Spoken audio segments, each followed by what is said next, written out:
अस्सलाम वालेकुम। उम्मीद है आप सब खैर आफियत से होंगे। नाज़रीन करामी, एक क्लास के स्टूडेंट्स के लिए अहम खबर।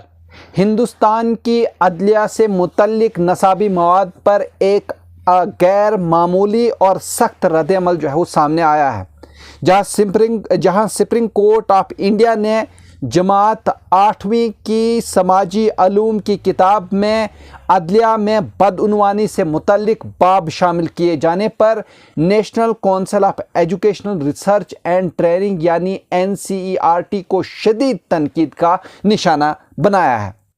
अदालत उज़्मा ने इस मामले को न सिर्फ संगीन करार दिया बल्कि इसे अदलिया की साख को मजरू करने की दानिस्ता कोशिश तक कहा। अदालत की कार्रवाई के दौरान चीफ जस्टिस सूर्यकांत ने सख्त लहजे में कहा कि अदलिया आज खून बहा रही है और जो कुछ नसाबी किताब में शाया हो रहा है वो किसी मामूली गलती का नतीजा नहीं बल्कि एक गहरी और मुनज़्ज़म साजिश मालूम होती है। उन्होंने वाज़े तौर पर कहा कि NCERT की जानिब से जारी करदा वज़ाहती बयान में किसी किस्म की माजरत शामिल नहीं, जो खुद इस बात की अलामत है कि मामला कितना लापरवाही और गैर जिम्मेदारी के साथ निपटाया गया।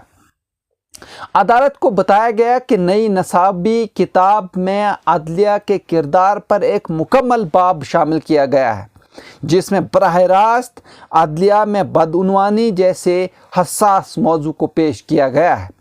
चीफ जस्टिस ने कहा कि कम उम्र तुलबा के लिए ऐसे मवाद का इंतखाब नहायत एहतियात का मुतकाजी होता है, क्योंकि ये वो उम्र होती है जहाँ जहन जो है वो तेज़ी से तश्कील पाते हैं और अगर अदलिया को यक रुखा या मनफी अंदाज में पेश किया जाए तो इसके असरात दूररस और नुकसानदेह हो सकते हैं।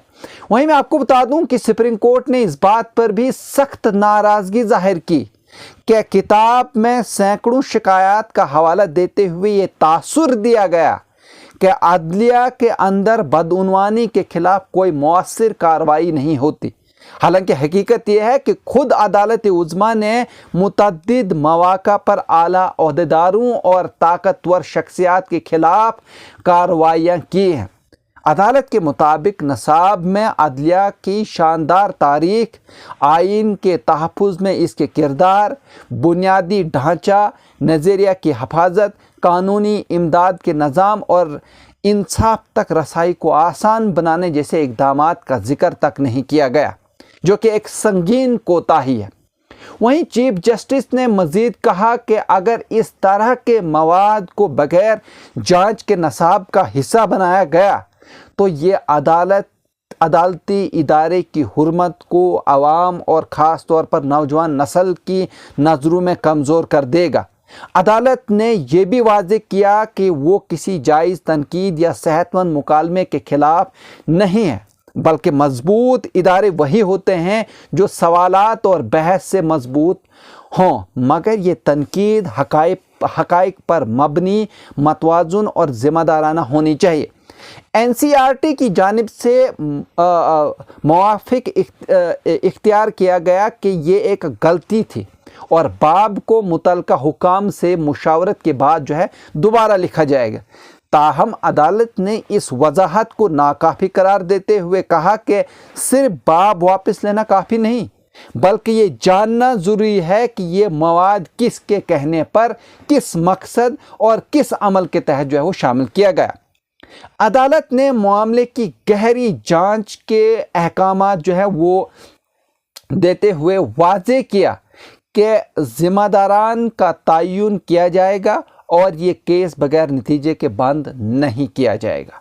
अदालत ने इस अम्र पर भी तशवीश जाहिर की कि यूनिवर्सिटी ग्रांट्स कमीशन के एक आला ऑफिसर के जानिब से मवाद का दिफा जो है वो किया गया। जी हाँ, जो इस पूरे मामले को मज़ीद संगीन बना देता है। सुप्रीम कोर्ट के मुताबिक अगर ऐसे इक़दामात को रोका न गया तो ये जमहूरी निज़ाम के तीनों सतूनों के दरमियान आइनी तवाज़ुन को नुकसान पहुंचा सकते हैं। यह मामला अब महज नसाबी किताब की हद तक महदूद नहीं रहा, بلکہ ایک بڑے آئینی اور ادارہ جاتی سوال میں تبدیل ہو چکا ہے، جہاں یہ طے کیا جانا باقی ہے کہ تعلیمی نصاب میں تنقید اور ادارہ جاتی احترام کے درمیان لکیر کہاں کھینچی جانی چاہیے۔ عدالت عظمیٰ نے واضح پیغام دیا ہے کہ عدلیہ پر سوال جو ہے وہ اٹھانا یہ ایک اچھی بات ہے، لیکن اٹھانے کا حق سب کو حاصل ہے، مگر اس کی بنیاد غیر ذمہ دارانہ بیانیہ نہیں بلکہ سچائی، توازن اور آئینی شعور کے ساتھ جو ہے وہ ہونا چاہیے۔ جہاں ناظرین، اگر آپ اس طرح کے اور بھی نیوز دیکھنا چاہتے ہیں تو آپ ہمارے چینل کو سبسکرائب کر سکتے ہیں، لائک کر سکتے ہیں اور شیئر کر سکتے ہیں۔ مجھے دیجیے اجازت، شکریہ۔